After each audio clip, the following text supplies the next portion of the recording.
268번째 희낙락 단막극전 세 번째 단막연전 세 번째 시간의 첫 번째 작품 바다 한가운데서 스와보미르 무로제크.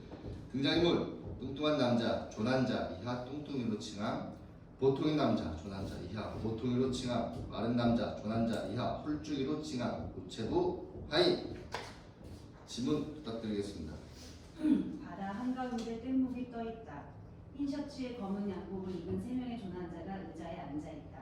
넥타이를 반듯하게 메고 앞주머니에 손수건까지 단정히 꽂았다. 뗏목 한 구석에는 커다란 여행용 가방이 놓여있다. 배가 고프군.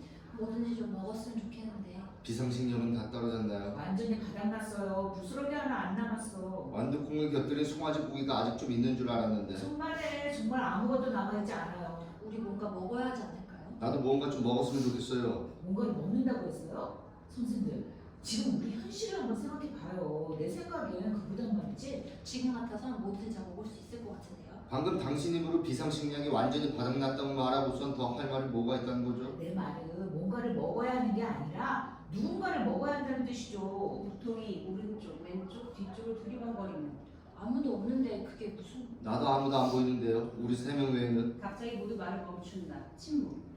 우리 가운데 하나가 먹이가 되어야 한다 그 말입니다. 좋아요, 그럽시다. 좋아요. 좋아. 먹자고요. 자자 여러분, 우리 어린애처럼 굴지 맙시다. 우리 셋이 동시에 먹자고 외칠 수는 없지 않겠어요? 다시 말해 지금과 같은 상황에서는 우리 중 누군가가 이렇게 말해야 한단 말입니다. 자 여러분, 어서 말을 드세요. 그러니까 누가요? 누가 말이죠? 바로 내가 두 분께 하고 싶었던 질문이에요. 잠시 어색한 침묵. 난 여러분의 동료에 그리고 학식과 교양을 갖추신 여러분의 고뇌한 인격에 호소하겠습니다. 보통이 뭔가 흥미로운 것을 발견하기라도 한 듯 위를 가리키며 딴청을 부린다. 오! 저기 갈매기가 날고 있네요. 갈매기가. 제 말은 좀 매정하게 들릴지도 모르겠지만 실은 제가 지독한 이기주의라는 사실을 고백해야겠네요. 어릴 때부터 저는 저 자신밖에 모르는 인간이었죠. 학창 시절에 도시락을 먹을 때도 늘 혼자 먹었고 그 누구와도 나눠 먹지 않았습니다. 아, 절대 먹지 못한 태도군요. 뭐 그건 그렇다 치고 같은 추첨을 통해 한 사람을 뽑도록 합시다. 그게 좋겠습니다. 가장 좋은 방법이네요. 자, 그럼 다음과 같은 방법으로 추첨을 진행하겠습니다. 먼저 당신들 중 한 사람이 아무 숫자를 외치고 나머지 한 사람이 또 어떤 숫자를 외칩니다. 그러고 난 뒤 제일 마지막에 내가 어떤 숫자를 외치는 겁니다. 만일 세 숫자의 합이 홀수면 운명은 나를 택하게 됩니다. 즉, 내가 잡아먹히게 되는 거죠. 하지만 짝수가 나오면 당신들 중 한 사람을 잡아먹는 겁니다. 안 됩니다. 난 평소에 늘 도박에 약했어요. 혹시라도 당신이 착각하거나 실수를 저지를 수도 있다는 생각은 안 해보셨나요? 여러분께서 나를 못 믿으시니 어쩔 수 없군요. 다른 방법을 찾아보는 게 낫겠어요. 우리가 명색이 최고의 문명을 누리는 인텔리들 아닌가요? 추천 방식은 야만적인 구시대의 유물입니다. 저하고 파기짝이 없는 관습이죠. 좋아요. 그렇다면 선거를 하는 건 어떨까요? 괜찮은 생각인 것 같네요. 내가 당신과 함께 같은 투표소에서 투표를 해도 될까요? 뭐 다른 뜻은 없습니다. 그저 선거 절차를 간소화하고 싶어서 그러는 겁니다. 의뢰제도는 이미 시대에 뒤떨어진 반응인 듯 싶은데요. 그렇다고 지금 뭐 다른 뾰족한 수도 없잖아요. 만약 당신이 독재를 원한다면 기꺼이 내가 권력을 잡겠지만 안 돼요, 안 돼! 국정은 절대 안 됩니다. 그래서 자유선거를 하자는 거 아닙니까?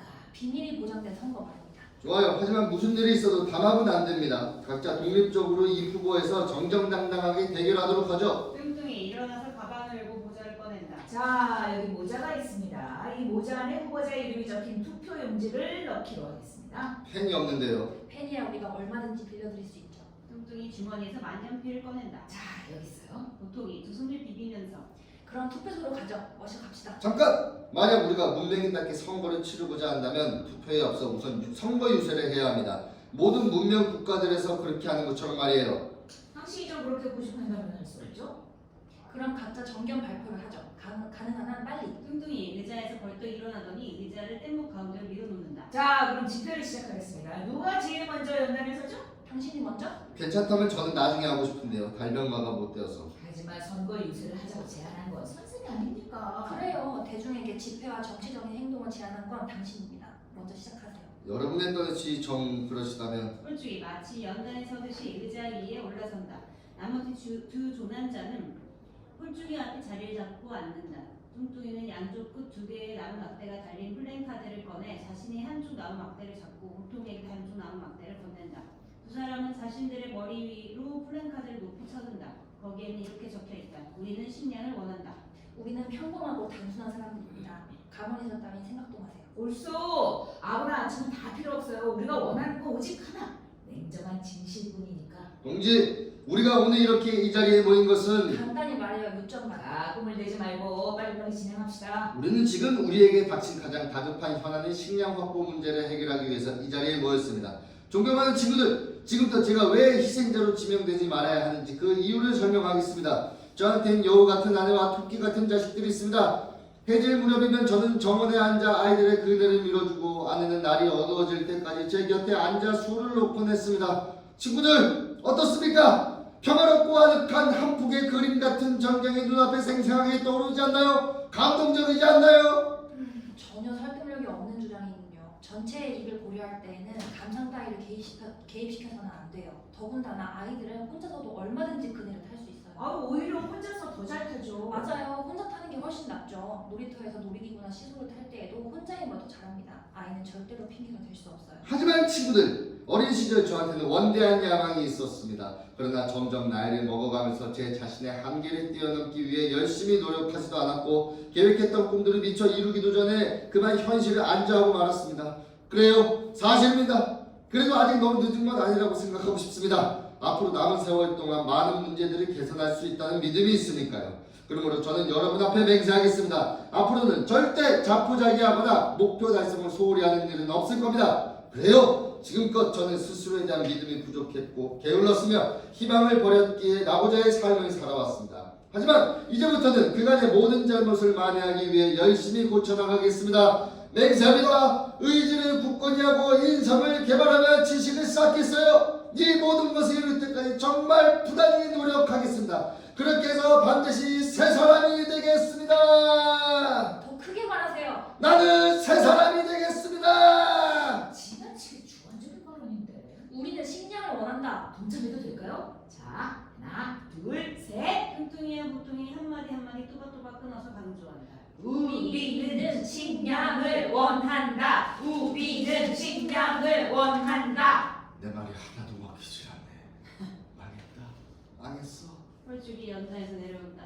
보통이 홀쭉이에게 자신이 들고 있던 플랜카드의 한쪽 막대기를 넘겨주고 연단 위로 올라선다. 존경하는 동지들, 뚱뚱이는 브라보를 외치며 환호하고 홀쭉이는 시무룩해서 코를 훌쩍이며 마지못해 박수를 친다.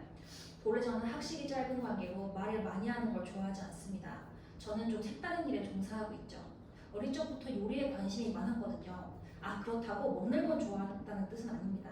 전 말이죠, 욕심도 없고 바라는 것도 별로 없는 겸손한 사람입니다. 솔직히 말하면 음식을 밝히는 편이 아닙니다. 그저 약간의 기본적인 식량만 있으면 그걸로 충분합니다. 본래 양이 아주 적은 편이거든요. 아니, 지금 내가 무슨 말을 하는 거지? 실은 거의 아무것도 먹지 않습니다. 2, 3년 전까지만 해도 이틀이나 사흘에 한 번꼴로 한두 점의 고기를 먹곤 했지만 지금은 아닙니다.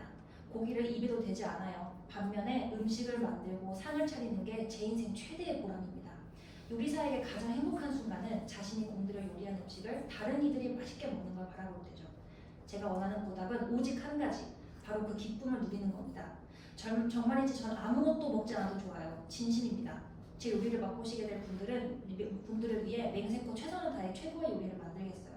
한마디만 덧붙이죠. 제 장기는 특히 고기 요리로 제가 만드는 소스는 그 맛이 상상을 초월합니다. 그 누구도 흉내낼 수 없어요. 이상이 제가 하고 싶은 말입니다. 브라보! 뚱뚱이 계속해서 브라보를 브라보! 외칩니다. 뚱뚱이는 무관심한 태도를 일어나며 아무리 많이 보이지 않는다. 브라보! 보통이는 의자에서 내려오고 마지막 차례인 뚱뚱이와 교대한다. 유후! 보통이 환호성을 지르다가 갑자기 멈춘다. 뚱뚱이 두 손을 허리에 대고 마치 수많은 군중이 자신을 둘러싸이려고 하는 듯 위풍당당하게 천천히 주위를 둘러본다. 뚱뚱이 느닷없이 파시스트들이 하는 식으로 한 팔을 위로 올려 손을 쫙 뻗는다. 굶주린 동지들, 당신에게 인사를 올립니다. 유후! 만수 그만하세요! 만세! 뚱뚱이 권력자 특유의 위압적인 동작으로 보통이를 진정시킨다. 나는 군대식으로 짧고 간단하게 한마디만 하겠습니다. 첫째, 나는 여러분의 의견에 아무런 영향도 행사하고 싶지 않습니다. 여러분이 심사숙고해서 스스로 결정하세요. 난 단지 여러분을 위해 봉사하는 충실한 종일 따름입니다. 여러분의 뜻은 저에게 지상명령과도 같습니다. 나는 그저 여러분이 주는 음식만 감사히 먹겠습니다. 둘째, 장황한 설명을 생략하고 간단히 말하죠. 나는 소화가 잘 안 되는 질기고 뻣뻣한 체질입니다. 보다시피 몸은 뼈가 대부분이고 살집은 별로 없어요. 내 갈비뼈 중 2개는 철심을 박았고 간의 일부는 잘려 나갔으며 한쪽 다리는 비정상적으로 짧습니다. 뿐만 아니라 몸 안에 기생충이 없다고 확실하게 장담할 수가 없어요. 이제 와서 뭘 숨기겠습니까? 셋째, 나는 선동가가 아니라는 점을 강조하고 싶습니다. 그저 명쾌한 상황을 원할 뿐입니다. 만약 여러분이 자비를 베풀어서 희생자로 나를 선택하지 않는다면 나를 제외한 나머지 한 사람은 가장 맛있고 기름진 허벅지 부위와 말랑말랑한 허리살을 먹게 될 것입니다. 나는 그저 남은 부위와 혓바닥으로 만족하겠습니다. 혹시라도 나를 손을 들거나 다른 궁극기를 꾸미고 있는 사람이 있다면 나는 그에게 단호하게 외치겠습니다. 나는 마당만큼은 절대 포기하지 않겠다. 브라보 브라보! 우리를 이끌어주세요 지도자요! 하고 싶은 말은 이게 다입니다. 내가 유독 싫어하는 부류가 바로 수다쟁이와 철학자, 우유부단한 인간들이죠. 자, 그럼 빨리 다음 절차로 넘어갑시다. 만세! 브라보! 왕고 영원하신 지도자요! 뚱뚱이 연단에서 내려온다. 홀쭉이와 보통이 풀린 상태를 졸졸 걷는다. 이제 만족하십니까? 훌륭하십니다. 다만 저는 허리살은 먹을 수가 없을 것 같아서, 그러니까 제 몸에서 잘 안 받아서, 만약 선생께서 별 상관이 없으시다면 저는 허리살은 포기할 수도 있겠습니다만 어떠신지요? 보통이 뚱뚱이 앞에 차렷 자세로 선다. 허락해 주신다면 감히 축하의 인사를 드리고 싶습니다. 당신의 연설은 감동 그 자체였습니다. 혓바닥에 대해서는 전적으로 당신의 의견에 따르겠습니다. 좋아요. 각자 정견 발표를 했으니 이제 투표를 하죠. 뚱뚱이 모자를 뗏목 가운데에 놓는다. 세 남자는 각기 세 갈래로 흩어져 서로 등을 돌린 채 종이 쪽지에 뭔가를 쓴다. 뚱뚱이와 보통이는 홀쭉이를 쳐다본다. 뚱뚱이는 홀쭉이에게 다가가 어깨너머로 고기까지 한다. 하지만 홀쭉이가 재빨리 낌새를 차리고 손으로 종이를 가린다. 잠시 후 홀쭉이가 뚱뚱이에게 펜을 돌려준다. 감사합니다. 잘 썼습니다. 아유, 별 말씀. 만약 고칠 게 있으면 언제라도 빌려드릴 테니 말씀을 하세요. 뚱뚱이 뗏목의 반대편 구석으로 간다. 뚱뚱이와 보통이 각자 자신의 종이에 이름을 써놓는다.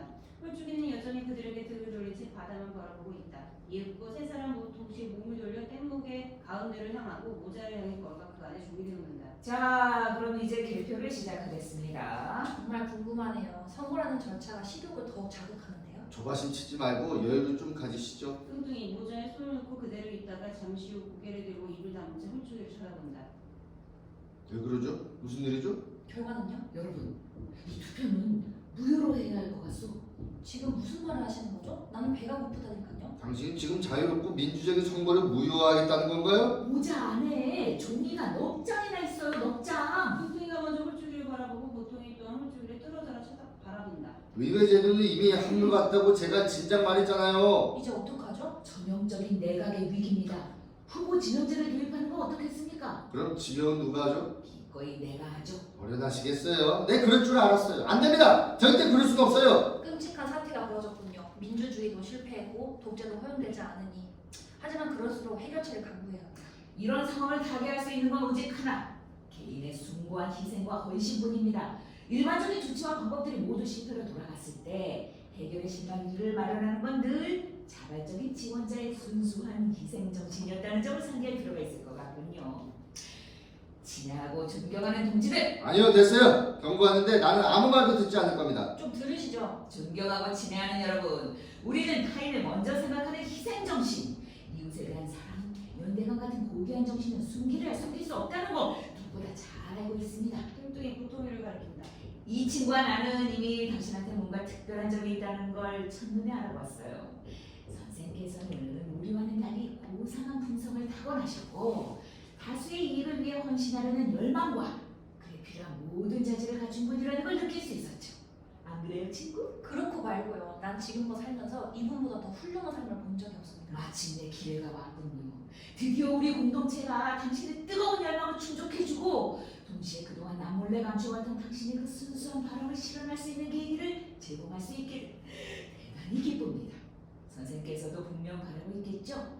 겸손하고 우호적이며 맛있는 사람으로서 우리의 기억 속에 영원히 남게 되기를 바랍니다. 내가요? 난 그런 걸 바란 적이 없는데요. 어떻게 그럴 수가 있죠? 위대한 지원자가 되고 싶지 않단 말인가요? 네, 되고 싶은 생각 전혀 없는데요. 공동체를 배신하고 친구들의 신의를 저버리겠다 그 말이에요? 진심인가요? 진심입니다. 정말 지독하네요. 단연코 거절하겠습니까? 네, 결단코 거절하겠습니다. 저한테는 그런 위대한 일을 하라는 사명이 맡겨진 적이 없어요. 좋아요. 이제 난 당신 같은 작자하고는 절대로 손을 잡지 않겠어요. 난 당신은 정직한 사람이자 우리 뗏목의 진정한 애국자라고 생각했는데 알고 보니 간교하기 짝이 없는 악당이었네요. 잘 가세요. 보통이 떼모 한쪽 구석으로 가서 등을 돌린다. 그래요. 우리 당신에게 실망했어요. 당신한테 명예 따위는 아무런 의미도 없나 보네요. 그렇다면 다른 해결책이라도 있습니까? 그런 게 있다면 어디 한번 드러내 봅시다. 해결책 말씀인가요? 말하면 잘하셨네요. 어릴 때부터 저는 늘 보편적인 정의 그런 걸 꿈꿔왔습니다. 제가 원하는 건 오직 하나, 더도 말고 덜도 말고 그저 정의, 누구한테나 동일하게 보장되는 보편적인 정의 그뿐입니다. 당신은 나를 경악하게 만드는데요. 왜요? 때로는 당신이 그 정의의 정반대편에 서지 않는다고 어떻게 확신하죠?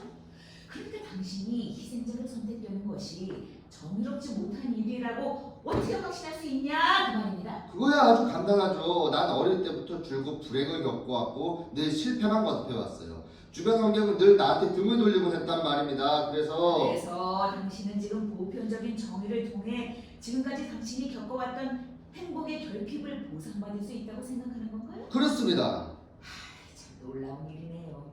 현실에 만족하지 못하고 불평이나 일삼는 자들은 하나같이 보편적이고 절대적이며 포괄적인 정의가 없다고 투덜대고 나니 정의를 추구하는 척하면서 실은 자신의 실패를 정당화할 수 있는 변명거리를 찾고 있는 거지 뭡니까? 난 절대로 물러서지 않겠어요. 모든 결정이 공정하고 정의롭게 이루어진다는 조건이 전제되지 않으면 난 절대로 동의할 수 없어요. 그 조건이라는 게 결국 당신은 절대로 잡아먹혀서는 안 된다는 거 말하는 거지 않습니까? 제 말이 자꾸만 왜곡하시는데요.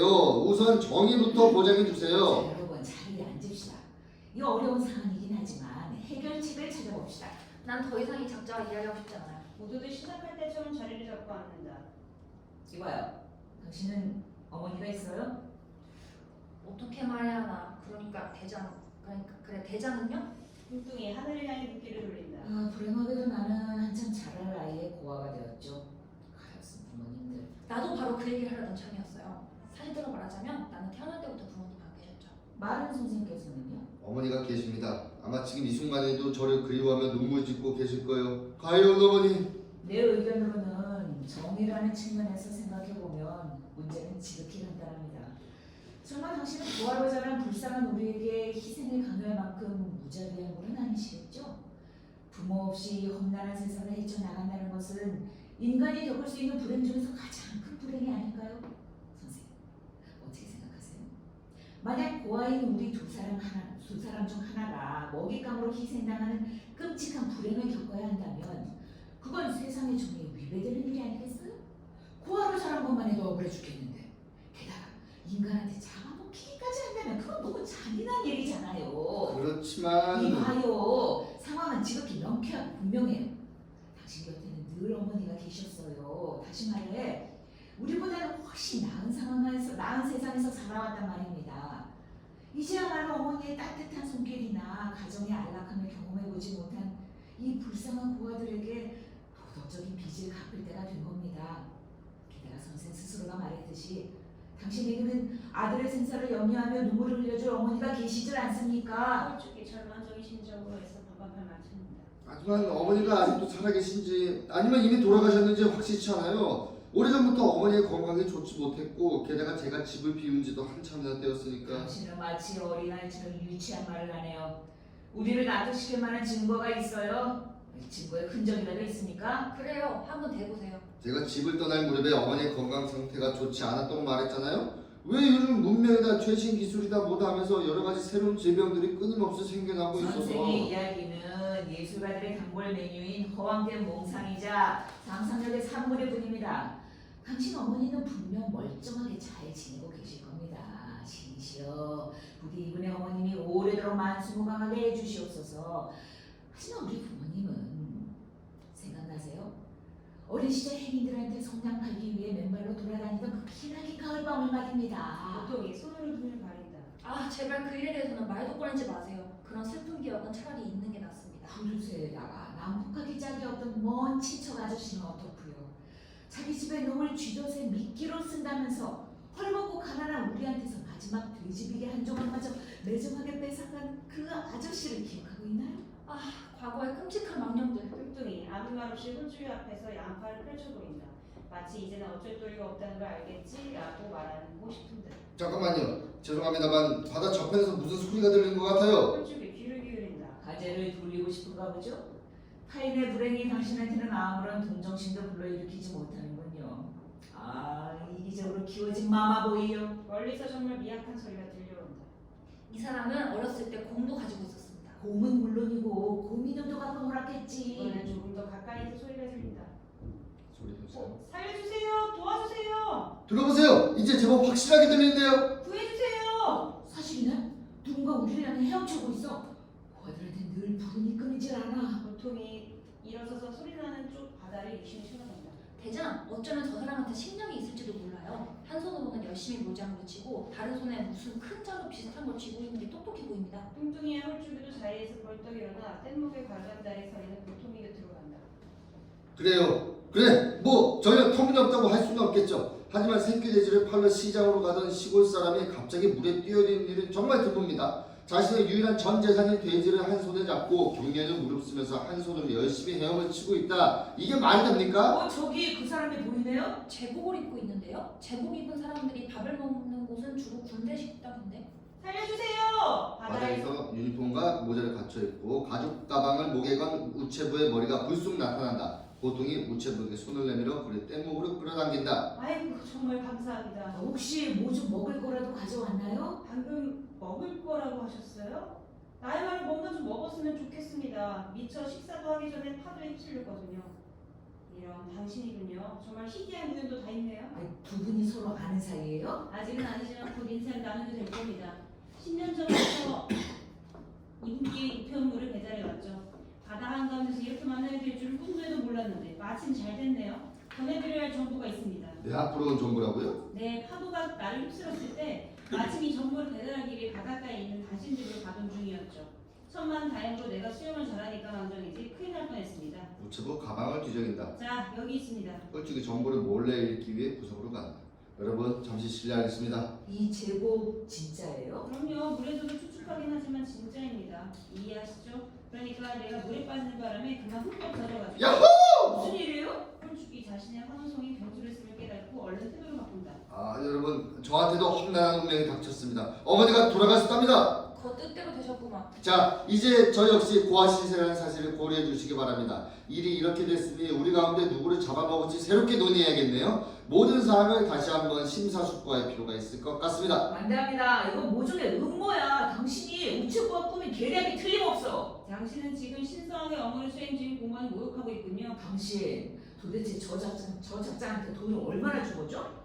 두 사람 말이지 혹시 학창 시절부터 친구 사이 아닙니까? 아무 근거도 없이 의심하시네요. 내가 우체부와 짜고 음모를 꾸몄는지 아닌지는 우체부한테 직접 물어보면 알 거 아닙니까? 좋아요. 어디 한번 물어봅시다. 만일 우체부가 순순히 잘못을 시인하고 혐의를 인정하면 우리는 선생을 잡아먹을 겁니다. 하지만 만일 우체부가 사실을 부인하면 그때는 우체부를 잡아먹겠습니다. 어떻게 이럴 수가? 이곳에선 조난당했다 간신히 뗏목에 오른 사람을 곧바로 잡아먹나 보죠? 세상에 이런 법이 어디 있습니까? 바로 그래서 당신을 잡아먹으려는 겁니다. 당신 아주 훌륭한 음식 재료입니다. 아직 신선하니까. 대장, 가장 좋은 건 두 놈을 모두 잡아먹는 겁니다. 우체부는 기름에 살짝 튀겨서 소테를 만들어 주요리를 먹고, 이 말라깽이는 잘게 토명돼서 컴포트로 담그거나 아니면 부위별로 썰어서 언제든지 꺼내 먹을 수 있게 절여놓을 수도 있습니다. 혹은 우체부의 봄을 반으로 쫙 갈라서 그 안에 이 말라깽이를 채워넣은 뒤 숯불에 바짝 구우면 어떨까요? 맛이 기가 막힐 텐데. 우체부 선생께서는 적어도 고아는 아니겠죠? 여기 우리는 하나같이 버림받은 집 없고 불쌍한 고아들로서 이 사람이 고아인지 아닌지 당연히 물어봐야겠죠? 아니. 두 번째 재료로는 즙을 내어 와인을 담그는 게 좋겠어. 하지만 우체부로 질이 좀 불고기산 포도주를 만들 수 있을까? 그래요. 바로 그 점이 문제죠. 저는 불호분유산 포도주로는 별 볼 일 없지만 우체부로는 누구한테도 뒤지지 않습니다. 무슨 말입니까? 지금 뱅기 포스티움을 무시하는 겁니까? 분명 아주 좋은 정품 와인이 탄생할 텐데. 만일 당신이 나와 공모를 했다느니 뭐니 하면서 위증을 한다면 우체부 고위층이 당신을 고발하겠습니다. 걱정 마세요. 난 지난 30년간 정직하고 충실하게 우편 배달 업무를 수행해온 사람입니다. 아, 시간이 아깝네. 우체부 양반 분명 이작자와 공모했죠? 만약 이 사람의 어머니가 죽었다는 소식이 날조로 밝혀지면 당신은 그 대가로 콩팥과 약간의 삼겹살을 얻게 될 겁니다. 대신 사망 소식이 사실이라면 그때는 고아인 우리 셋이 우체국인 당신을 잡아먹게 될 거예요. 우체국은 공공의 이익을 위한 국가기관 아닙니까? 그렇다면 민중을 위해 공무원이 마땅히 봉사를 해야죠. 부탁입니다. 제발 인격을 저버리지 마세요. 두려워하지 말아요. 나는 30년 전통을 자랑하는 강직한 우체부입니다. 콧밭 따위로 감히 나를 매수할 수는 없어요. 추가로 무릎 살코기를 더 줄 수도 있는데 하지만 그 이상 곤란해요. 아닙니다. 우체부 유니폼 깃에 꽂힌 배지를 보여준다. 여기 두 개의 뿔 나팔이 서로 교차하고 있는 이 배지가 안 보입니까? 나는 이 뿔 나팔이 상징하고 있는 명예를 다른 무엇보다도 소중하게 여기는 사람입니다. 자, 그럼 또 봅시다, 여러분. 우체부 물속으로 첨벙 뛰어든다. 안 돼요! 안 돼! 가지 마세요! 내가 결백하다는 걸 증명해줘야죠! 가지 말라고요! 꼴쭉이 뚱뚱이와 부뚱이를 향해 편지를 흔든다. 하지만 여러분, 이제는 정의의 관점에서 볼 때 우리 세 사람의 상황이 동등해졌다는 걸 인정하셔야 할 겁니다. 여기 있는 우리 모두가 고하니까요. 자, 친구, 어서 상을 차려요. 내 트렁크 안에 주방기구와 그릇 세트가 있습니다. 어떻게 그럴 수 있죠? 고아가 고아를 잡아먹어요? 당신은 아직 또 다른 정의가 남아있다는 걸 잊고 있어요. 일명 역사의 정의 말입니다. 역사의 정의? 그것도 무슨 말이죠? 주인님, 뜰채도 필요할까요? 부모를 잃었다고 해서 우리 모두를 같은 선상에 놓을 수는 없어요. 그러니까 과거에 우리의 부모들이 어떤 사람이었는지 고려할 필요가 있다 이 말입니다. 아, 원참 기가 막히네. 그러니까 우리 부모님은 당신 아버지는 뭐 하는 분이셨습니까? 대장, 케이크 굽는 팬도 꺼낸가요? 우리 아버지요? 사무원이었습니다. 그게 뭐 어쨌다는 겁니까? 우체부 바다에서 불쑥 머리를 내밀고 뗏목의 가장자리에 팔을 올려놓는다. 죄송합니다. 우편물 수령 중에 잊어버렸네요. 사람들이 당신들이 사람을 잡아먹는 끔찍한 얘기가 떠들어대니까 그만 깜빡했잖아요. 어디에 서명하면 되죠? 여기요. 뚱쭈이가 수령증에 서명한다. 꽤 멀리 갔었는데 이것 때문에 다시 와야 했잖아요. 자, 그럼 안녕히. 우체부 헤엄쳐 사라진다. 그건 그렇고 당신 아버지가 사무원이었다고요? 그럼 내가 기대했던 대답이네요. 그럼 당신은 내 아버지가 어떤 분이었는지 아십니까? 모르겠는데요. 내 아버지는 그리도 모르는 단순 무식한 벌목공이었어요. 아예 친구조차 없었습니다. 이 친구의 어머니 역시 찢어지게 가난한 살림에 이리저리 고통을 겪다가 이 친구를 임신했죠. 그래요. 당신 아버지가 깨끗하고 따뜻한 사무실에서 사무용지에 뭔가를 기입하는 편한 일이나 하고 앉아 있었을 때 내 아버지는 열심히 소나무를 했다 이 말입니다. 아버지도 없이 이 친구를 키운 불쌍한 어머니에게 당신 아버지는 사무실에 앉아서 압수소환장을 발송했고 그때마다 우리 아버지는 바로 그 소환장에 쓰일 종이를 만들기 위해 죽도록 나무를 베었어야만 했어. 당신은 이런 사실이 부끄럽지도 않아? 보통 이 뗏목 위에다 상자에서 꺼내 여러 가지 주방기구와 그릇 등을 펼쳐놓는다. 고기를 가는 기계를 꺼내 잘 텐지 시험해보기에 이리저리 손세를 돌린다. 꼴쭉이 자기도 모르는 사이 뚱뚱이의 의도에 휘말려 항변을 시작한다. 그렇지만 난 우리 아버지가 한 말과는 아무 상관도 없습니다. 바로 그 때문에 역사의 정의에 대해 얘기한 겁니다. 이 정의는 지금 우리한테 당신을 잡아먹어야 한다고 명령하고 있단 말이죠. 백장님! 백장님! 아, 이거 무슨 일이야? 뗏목이로 구렛나루시 하얗게 쓴 늙은 하인의 머리가 나타난다. 오, 백장님! 이렇게 다시 뵙게 되다니 이 얼마나 행운인지. 아, 대체 지금 무슨 소리 하는 겁니까? 감격에 겨워 눈물을 흘린다. 백장님, 저를 못 알아보시겠어요? 당신의 늙은 종 얀을 모르시겠어요? 백장님이 어렸을 때 조랑말 타는 법을 가르쳐준 얀입니다. 아, 당장 꺼져요. 이 늙은이가 이렇게 백장님을 다시 뵙게 되다니 얼마나 큰 행운인지 모르겠습니다. 지금 성에서는 아주 난리가 났습니다. 다들 백장님을 걱정하고 있습니다. 백장님이 타고 가시던 배가 침몰했다는 소식을 듣자마자 저는 더 이상 참을 수가 없었습니다. 백장님이 계신 곳이 제가 있는 곳이고 백장님의 운명이 곧 제 운명이니까요. 저는 무조건 바다로 뛰어들어 죽어라고 헤엄쳤습니다. 그런데 이렇게 백장님을 뵙게 되다니 이 얼마나 행운입니까? 야, 즉시 뗏목에서 떠나라. 얼른 바다로 뛰어내려. 군부대로 하겠습니다. 이거 정말 행운입니다. 정말 행운이에요. 하인 사라진다. 안 돼요! 안 돼! 이봐요! 가지 말고 여기! 이런 바람 밑으로 꼬르륵 가라앉아 버렸네. 자, 그러니까 당신도 역사의 정의가 무엇인지 알았겠죠? 그래요. 알고 말고요. 당신이 성에서 살았고 조랑말을 탔다는 사실을 알게 됐죠. 조랑말을? 내 아버지는 나한테 새끼 조랑말 사줄 돈도 없었는데 지금 무슨 헛소리를 하는 거예요? 당신은 자신의 어린 시절 추억에다 나를 대입해서 꽤 맞추고 있어요. 정말 기가 막혀서 말이 안 나오네. 당신은 지금 조랑말을 탄 사람이 당신이 아니고 나라고 얘기하고 싶은 건가요? 물론이죠. 선생님 방금 전에 자기 입으로 실토했잖아요. 말도 안 돼. 정말 상식이하네. 맹세코 나는 조랑말과는 아무 관계도 없어요. 당신이 그렇다면 나는 오죽하겠어. 내 불쌍한 아버지는 조랑말이라는 단어조차 몰랐어요. 가망눈이었으니까. 보통이 손에 프라이팬을 들고 서서 가지런히 늘어놓은 주방 기구들을 둘러본다. 불쌍한 조랑말. 아무도 그 존재를 인정하려고 하지를 않네. 당신은 동물이 가엾지도 않아요? 뭐 어쨌든 당신은 조랑말 덕분에 행복한 어린 시절을 보내지 않았어요? 아까 그 하인말로는 무슨 하인? 친구, 여기서 하인 비슷한 사람을 본 적 있습니까? 제가요? 말도 안 돼요. 이보슈, 나는 이 순간부터 당신을 토론의 파트너로 인정하지 않겠어요. 당신 지금 터무니없는 환상을 보고 있어요. 미친놈. 당신은 자신이 저지른 행동에 아무 책임도 질 수 없는 무책임한 인간입니다. 그렇기 때문에 스스로가 원하는 게 뭔지 정확히 알고 있는 정신이 온전한 사람들한테 판단을 맡겨야 해요. 당신 같은 사람은 사회에서 제거되어야 마땅합니다. 가장 좋은 방법은 바로 우리가 당신을 먹어치우는 거죠. 친구, 어서 상을 차려요. 티스푼도 부를까요? 물론 우린 제대로 된 풀코스 정찬을 먹게 될 겁니다. 보통이 손가락을 늘어놓는다. 나이프는 한 사람당 한 개씩 먹을까요? 아니면 두 개씩 먹을까요? 2개. 보통이 나이프를 늘어놓는다. 네피는요? 당연히 있어야지. 식탁에서 예법에 맞게 모든 게 갖춰져야 해요. 우리는 문화를 아는 사람들이니까. 뚱뚱이와 보통이가 대화를 하는 동안 홀쭉이는 뗏목의 한쪽 구석으로 물러나 의자를 자기 쪽으로 끌어당기고 그 뒤에 숨는다. 보통이 뗏목의 한가운데에 깨끗하고 하얀 식탁보를 펴고 능숙한 솜씨로 식기를 내려놓으며 2인분의 자리를 준비한다. 뚱뚱이는 잠시 홀쭉이에게서 눈을 돌려 보통이를 쳐다보면서 때때로 무엇을 어디에 어떻게 놓을지 지시한다. 식탁보 위에 모든 것이 완벽하고 우아하게 갖춰진다. 홀쭉이 절망적인 눈빛으로 의자 뒤에서 그대로 바라본다. 저기요. 나이프와 포크를 좀 더 오른쪽으로. 저기요. 실은 제가 병균에 감염되었거든요. 컴포트 절수를 좀 더 중앙으로. 진짜예요. 실은 방금 전까지만 해도 아무 말도 하지 않으려고 했는데 갑자기 당신들이 불쌍하다는 생각이 들어서 말이죠. 뚱뚱이 포크하늘을 대고 유심히 살펴본다. 다시 나가요. 둘이 위기를 모면하기 위해서 하는 말이 아니라 위기를 모면하기 위해서 하는 말이 아니라 정말 순수한 선의에서 하는 말입니다.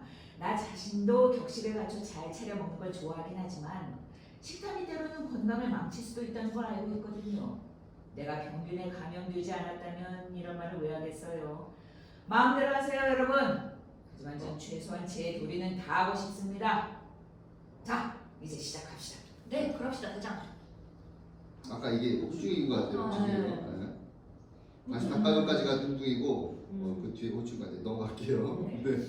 보통이 상자에서 커다란 식칼과 숫돌을 꺼내 칼을 간다. 리드미컬한 그러면서도 신경에 거슬리는 불쾌한 소리를 내기 위해서 진짜 소품을 사용한다. 홀쭉이 뗏목의 가장자를 좀 더 물러난다. 그렇다고 치료할 수 없는 치명적인 병균에 감염되었다는 뜻은 아닙니다. 그저 여러분께서 잠시만 기다려주시면 분명히 나을 겁니다. 하루나 이틀 정도 안정을 취하고 누워있으면 틀림없이 해독될 거예요. 여러분한테 방해가 되지 않게 여기 이 구석에 쥐죽은 듯이 누워있겠습니다. 완전히 해독이 되고 나면 자진해서 여러분께 고백하죠. 다시 말하지만 이건 절대로 핑계가 아닙니다. 보통이 계속해서 박자에 맞춰 능숙하게 칼을 간다. 뚱뚱이 고개를 숙여 발을 놓인 식기들을 다시 한번 꼼꼼히 살펴본다. 뗏목 구석에 놓인 트렁크로다가 그 안에서 꽃과 꽃병을 꺼낸 후 꽃병에 꽃을 꽂아 식탁보 한가운데 놓는다. 그리고 옆으로 몇 걸음 물러서서 눈을 깜빡거리며 꽃병이 주는 효과에 만족한 듯한 미소를 짓는다. 그래요. 이틀은 좀 지나친 것 같네요. 그럼 하루 정도? 여러분 혹시 이런 속담 들어보신 적이 있으세요? 오늘 먹을 양식을 내일 먹어라. 보통 이 홀쭉이의 말에는 아랑곳 없이 칼날에 살짝 손을 대어 얼마나 약한지 가늠해본다. 그러니까 제 말은 몇 시간이면 충분하다는 겁니다. 아니 한 시간만이라도. 자, 이제 때가 됐습니다. 보통 이 홀쭉이를 한발 사고간다. 좋아요, 좋아. 당신이 오래요. 그런데 주제는 없지만 제가 약간의 조언을 해도 될까요? 제 자신의 이익과는 전혀 상관없는 충고인데 어떤 분야에 관한 충고인데요? 조리법과 식습관에 관한 매우 전문적인 조언입니다. 그러니까 말이죠. 여러분은 지금 저더러 다리를 깨끗이 씻으라고 부탁해야 하는 입장이 아닐까요? 그래야 훨씬 위생적인 요리를 만들 수 있을 텐데요. 보통이 어떻게 해야 좋을지 몰라 뚱뚱이를 쳐다본다. 그러네. 그 부분에 관해서는 미처 생각을 못했어. 친구 생각은 어떻습니까? 글쎄요, 나중에 후회하면 땅을 치는 것보다 지금 씻게 하는 게 나을 것 같은데. 홀쭉이 손으로 바짓단을 말아올린다. 오, 정말 반갑고 지당한 말씀입니다. 위생과 청결은 음식을 섭취하는 데 있어 가장 기본적인 조건이죠. 홀쭉이 다리를 열심히 붙잡는다. 박 박테리아는 육안으로는 보이지 않지만 엄청 가렵죠. 뭐라요? 개인이 청결에 신경 쓴다고 다른 사람에게 해가 되는 건 아니니까. 오히려 본인의 건강에는 더 좋으니 유익하다고 할 수 있겠지. 좋아요. 당장 수건을 주겠습니다. 홀쭉이 뗏목의 가장자리에 앉아 바닷물에 발을 담근다. 발이 씻으면서 첨벙첨벙 물장구를 친다. 결국 날 잡아먹겠다는 여러분의 결정은 돌이킬 수 없는 거죠.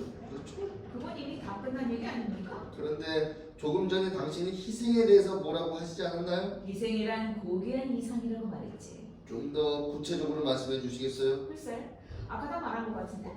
희생, 타인을 위해 기꺼이 헌신하려는 자세. 네, 그래요. 모든 게 다 옳은 말씀입니다. 뚱뚱이 수건을 들고 홀쭉이를 내려놓는다. 아유, 그거 봐요. 진짜 그럴 것이지. 하지만 당신 내 말을 믿으려고 하지 않았어요? 아마 그때까지만 해도 제가 경험도 부족하고 미숙했나 봅니다. 하지만 이제는 희생이란 단어 속에 담긴 심오한 의미를 조금은 이해할 수 있을 것 같네요. 그래요. 손해볼 건 없잖아요. 내가 어리석었어요. 여러분의 이야기에 귀를 기울이지 않더니. 아마도 당신이란 작자가 근본까지 냉소적인 사람은 아니었나 보군요. 당신의 마음속에서 고귀한 희생의 감정이 싹트기 시작했으니까 말이죠. 그런데 그 왼쪽 다리는 그 정도면 충분하지 않아요? 아니요, 아직 발가락 사이사이에 씻어야 하는 걸요. 다시 본론으로 들어가서 지금 제 안에서는 예전과 다른, 아니 전보다 훨씬 나은 새로운 인간이 깨어나고 있다는 걸 말씀드리고 싶네요. 저희 근데 저를 잡아먹는다는 결정은 정말 취소할 가능성이 전혀 없는 건가요? 아, 이봐요. 아니요, 지당한 결정입니다. 그래서 내가 무슨 얘기를 했더라?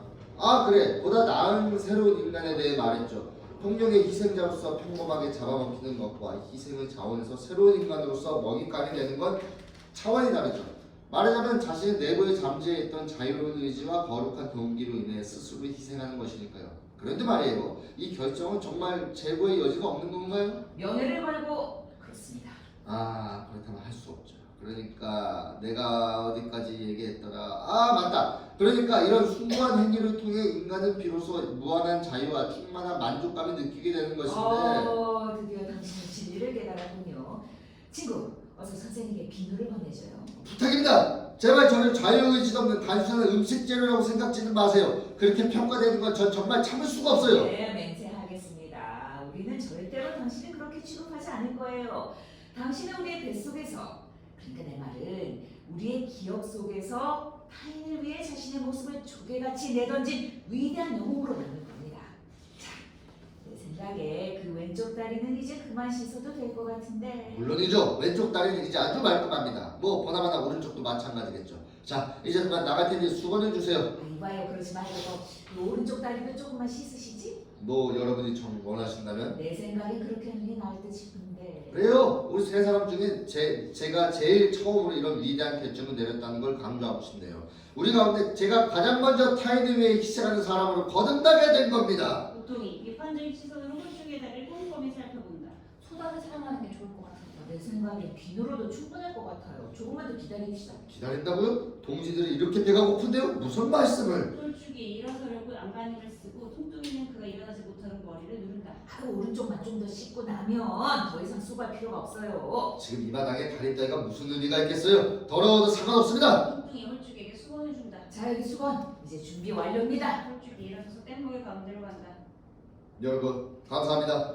마침내 저는 지금까지 제 안에 잠재했던 이성들을 발견하고 온전한 인간이 되었습니다. 감사합니다. 저는 이제 비로소 인간으로서의 존엄성을 획득했습니다. 자 이제 마지막으로 상황을 살펴보죠. 여기 이렇게 우리 세 사람이 있지만 타인의 생명을 구하는 건 오직 나뿐입니다. 죄송하지만 자유에 관해 잠시 이야기해도 될까요? 긴 얘기인가요? 아닙니다. 단지 몇 마디. 좋아요, 해보세요. 홀쭉이 정된 발표를 할 때처럼 의자에 들어가며 그 위에 올라선다. 평범한 자유는 아무것도 아닙니다. 오직 진정한 자유만이 의미가 있습니다. 왜냐? 진정한 것이 항상 더 훌륭한 것이기 때문이죠. 그렇다면 어디서 진정한 자유를 찾아야 할까요? 논리적으로 생각해보죠. 진정한 자유는 평범한 자유와 똑같은 게 아닙니다. 그렇다면 그건 어디에 있을까요? 간단합니다. 진정한 자유는 바로 평범한 자유가 없는 그곳에 있습니다. 대장, 소금이 어딨죠? 아, 방해하지 마요. 하필 이런 중요한 순간에. 잠시 사이.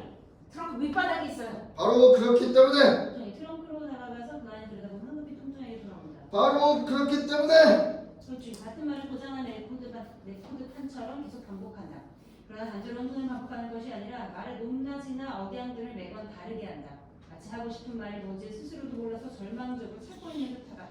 대장, 완두콩을 곁들인 송아지 고기를 찾았습니다. 당장 그 고기를 감춰요. 홀쭉이 아무것도 모른 채 연설에 열중한다. 바로 그렇기 때문에 저 솔직히 말씀드리면요, 저는 이 완두콩을 곁들인 송아지 고기가 더 좋은데요. 대장께서는 고기가 남아있다는 사실을 알고 계셨어요?